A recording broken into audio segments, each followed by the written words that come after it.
بسم اللہ الرحمن الرحیم۔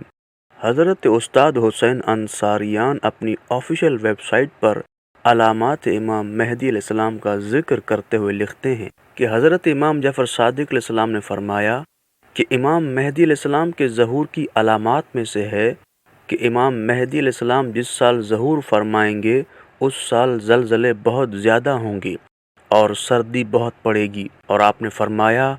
میں آپ کو حضرت مہدی علیہ السلام کی آمد کے بارے میں بشارت دیتا ہوں، اس سال لوگوں میں اختلافات بہت زیادہ ہوں گے، زلزلے ہوں گے، امام مہدی علیہ السلام کے ظہور سے پہلے ایسا قتل و فساد ہوگا جو رکے گا نہیں، یعنی حضرت مہدی علیہ السلام کی آمد پر ہی یہ قتل و غارت گری، فتنہ و فساد کا سلسلہ رکے گا۔ اور اسی طرح امام علی علیہ السلام نے فرمایا حضرت مہدی علیہ السلام سے پہلے سرخ اور سفید موت ہوگی، مکڑیوں کا حملہ ہوگا اور یہ خون کے رنگوں کی مانند ہوں گی۔ سرخ موت جنگ کے نتیجے میں ہوگی، سفید موت بیماری، طاعون، کینسر کے نتیجے میں ہوگی۔ اور آپ علیہ السلام نے فرمایا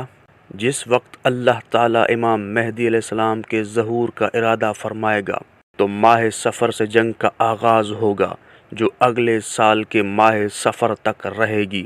اور وہی ہمارے مہدی علیہ السلام کے خروج کا زمانہ یعنی ظہور کا زمانہ ہوگا۔ اور امام محمد باقر علیہ السلام نے سورہ بقرہ آیت نمبر 155 کہ ہم تمہیں ضرور آزمائیں گے کچھ خوف سے اور کچھ بھوک سے، آپ علیہ السلام نے اس آیت کے بارے میں فرمایا اے جابر، یہ خوف اور بھوک دو طرح کی ہیں، ان میں سے ایک بھوک خاص ہے اور دوسری عام۔ خاص قسم کا خوف اور بھوک تو کوفہ میں رونما ہوگی، اور یہ آل محمد علیہ السلام کے دشمنوں کے واسطے ہوگی، اور اللہ تعالیٰ اس کے ذریعے ان کو ہلاک کرے گا۔ عمومی بھوک اور خوف شام میں ہوگا، ایسا خوف ان پر مسلط ہوگا اور ایسی بھوک کا انہیں سامنا ہوگا کہ اس کی مثال پہلے موجود نہ ہوگی۔ بھوک تو حضرت مہدی علیہ السلام کے ظہور سے پہلے ہوگی اور خوف حضرت مہدی علیہ السلام کے ظہور کے بعد ہوگا۔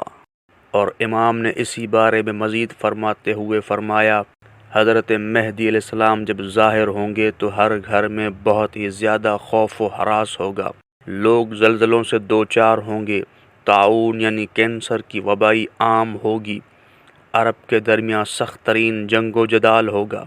لوگوں میں شدید اختلافات ہوں گے، فرقہ واریت ہوگی، دین میں رخنہ ہوگا، دہشت گردی ہوگی، اسلامی دنیا کے حالات دگرگوں ہوں گے، لوگ صبح شام موت کے انتظار میں ہوں گے۔ آپ کا خروج سخت نا امیدی اور مایوسی کے بعد ہوگا،